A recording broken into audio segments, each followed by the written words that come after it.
Hello guys, welcome to my vlog. Ayan, papasok ako sa lagusan sa isang kuwebang maliit. Papasok sa laking kuweba. Dapat pumasok tayo dito, Melvin. Mark!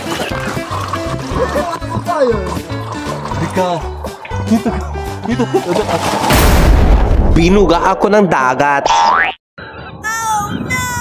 no!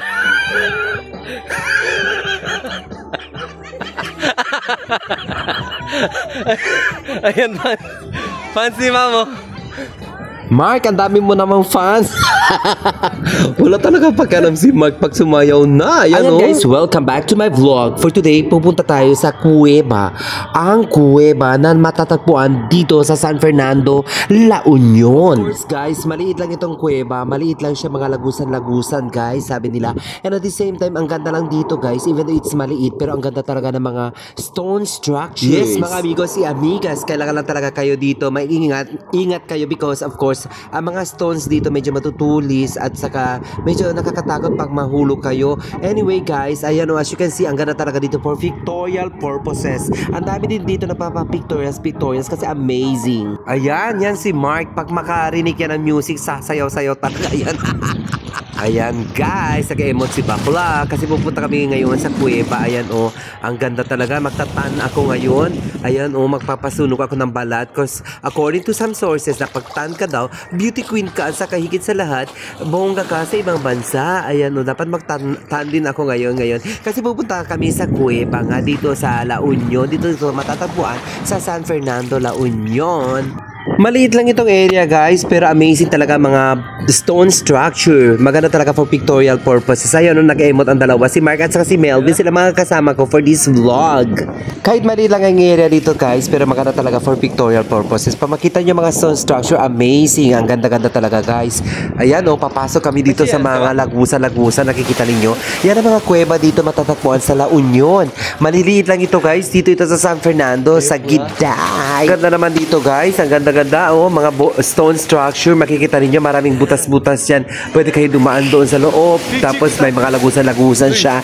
Amazing! Pwede mag-pictorials. Ayan, mag-emote-emote ka dito guys. Ang ganda talaga ng mga natural, you know, mga natural thing na God created para mga ganito, mga stones. Amazing! Ayan guys, ang ganda talaga ng kuweba. Sa nakikita ninyo, oh, dati ang katawan ko ang ganda din, pero ngayon parang hindi na. Oo nga. Wala na ang abs ko, nawawala ng abs ko at saka nalaylay ng ang aking suso. As you can see guys, so dati bongga katawan ko, wakayo. Pero all I can say about the area is ang ganda-ganda guys for pictorial purposes. Ay mga butas-butas siya. Maliit nga lang siya pero amazing. Makikita niyo ang daming butas-butas. Pwede kayo pumasok sa kabila para kayo naghabol-habulan sa kuweba. Maliit lang siya. Amazing to do pictorials here guys. Pero pag maraming tubig ay na puno ito, pag mawala ang medyo low tide, ay nakikita ang kuweba guys. Kasi pag puno ang tubig dito, wala. Takpan siya guys. As you can see, ang daming mga bato-bato. Amazing talaga guys for pictorials. Yung mga nakagown, mga emot-emot kayo dito. Ayun, mga butas-butas. Pero pag marami itong tubig, wala, puno ito dito guys. Ayan guys, marami talaga siyang butas-butas, mga bato-bato ganyan o mga butas-butas siya, pero pwede pumasok pag low tide. Pero pag high tide, puno ito guys, I think.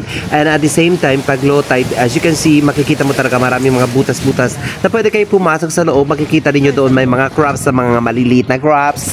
And at the same time guys, maganda, parang ang lamig-lamig sa loob, pero maliit nga lang siya. Anyway guys, pag puno ang tubig, hindi niyo ito makikita guys. Dito ito sa San Fernando, La Union, Giday ang pangalan niya guys. Pupunta kayo dito. Pero actually itong place na ito very private pa. Malaman siya na pupunta, mga locals ang pumupunta dito. Pero if you can do come and visit, pero hindi ito masyadong, you know, pinupuntahan ng mga tao because mga locals ang mas marami pumupunta dito guys. Yun, mga mahilig sa mga pictorials and arts, pwede talaga kayo dito pumunta, mag picture kayo dito. Amazing to see the place. Of course, mga stone structure. Marami dito na pictorials guys, yung mga wedding, mga weddings ganyan, mga prenuptial weddings. Maraming ginagawa dito sa mga bato-bato guys. Dito sila nagpipictorials. Maganda dito pag sunset and sunrise as well. Makikita niyo mga silhouette. Ang ganda guys, amazing. At saka marami din mga isda-isda dito guys. Marami mga isda na may mga fishermen. Careful Mike ha. Careful Mike. Ayan, umakyat si Mark at saka si Melvin sa tuktok. Ayan o, nag-pictorials.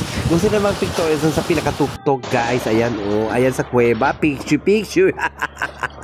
Ayan, o, diba? Ayan, ang ganda ng mga pictorials nila Melvin at Mark. Ginawa akong photographer, mga buisit.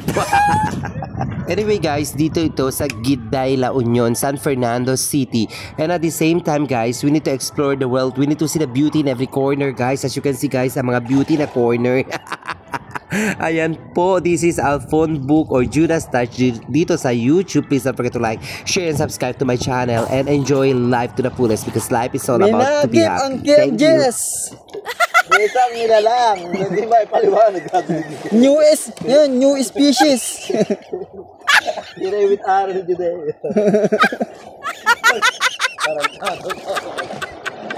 New species.